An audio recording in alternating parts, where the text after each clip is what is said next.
कराची में चंद मिनटों की बारिश शहरियों के लिए बाइस ज़हमत बन गई। पावर हाउस सुरंगी के अतराफ की सड़कों पर बरसाती नाले का पानी खड़ा हो गया, जिससे शहरियों को मुश्किलात का सामना करना पड़ रहा है। इस वक्त पावर हाउस सुरंगी पर ही बोल न्यूज़ के नुमाइंदे मोहम्मद काशान मौजूद हैं।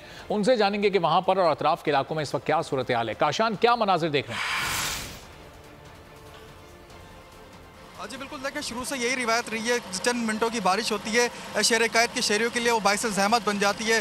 न्यू कराची का इलाका है, सेक्टर पावर हाउस सुरंगी का ये एरिया, जिसके अंदर सबसे ज़्यादा बारिश महकमा मौसमियात के अदद-ओ-शुमार जो जारी करें उनके मुताबिक 41.6 मिलीमीटर बारिश इस एरिया में रिकॉर्ड की गई है।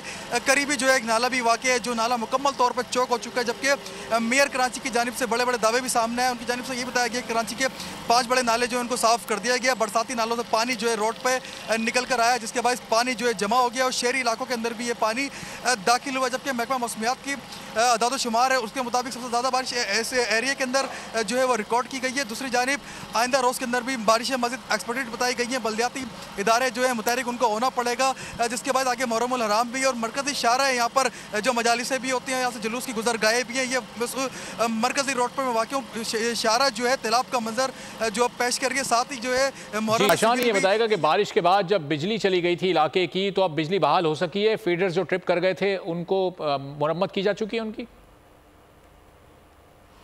जी देखिए, मुतअद्दिद इलाके जो हैं कराची के अभी भी यही शिकायतें मौसूल हो रही है कि उन इलाकों के अंदर बरसात के बाद भी जो है लाइट वहाँ पर नहीं खोली गई है। जबकि पावर हाउस के इलाके में मौजूद हूँ, यहाँ पर जो है जो फीडर ट्रिप कर गए थे, यहाँ की लाइट जो है KLT की जानिब से बहाल कर दी गई है। जी ठीक है, बहुत शुक्रिया काशान, इस बारे में आपसे रहेंगे। अगर आपको ये वीडियो पसंद आई है तो हमारे चैनल को सब्सक्राइब करें और बेल आइकॉन पर क्लिक करें। पाकिस्तान की IT इंडस्ट्री जो है वो पाकिस्तान की एक्सपोर्ट में एडिशनल इजाफा कर सकती है अगले 3 सालों के अंदर, क्योंकि IT और बाकी जो 3 सेक्टर्स हैं, उन 3 सेक्टरों में IT में फ़र्क है। वो ये है कि ये टर्म में आपको गेंद दे सकती है जो पाकिस्तान की नीड है इस वक्त। IT को तो पहले भी, इससे पहले वाली हुकूमतें और इससे पहले भी लोग डिफाइन करते आए कि जी यार IT से बहुत चेंज आ जाएगा। क्या वो इम्पैक्ट हुआ IT इंडस्ट्री के ऊपर जो हम समझते थे और चाहते थे? पाकिस्तान की IT एक्सपोर्ट्स इतनी हो जाएंगी कि पाकिस्तान के सारे मसले मसाइल ख़त्म हो जाएंगे? वो तो नहीं हुआ। आपकी जो पॉलिसीज़ हैं वो कॉन्फ्लिक्ट हो रहा है। क्या हमने ऐसी पॉलिसीज़ रखी हुई है कि गूगल मजबूर हो यहाँ पे ऑफिस खोलने में?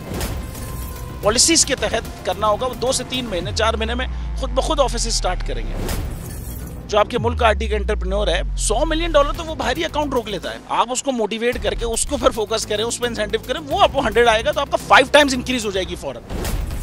टेक्सटाइल में हम क्या करते हैं, हम उठाते हैं बाहर के किसी ब्रांड के लिए टी-शर्ट यहाँ बनाते हैं, उसको दे देते हैं। लेकिन अब IT के बाद अगर आप अपना ब्रांड बना के लोगों वहाँ पे बेचेंगे, चाहे B2B बेचें चाहे B2C बेचें, पॉसिबल है। पाकिस्तान की जो एक्सपोर्ट में ये $30 अरब से ज़्यादा का इजाफा इससे हो जाना खाली यार।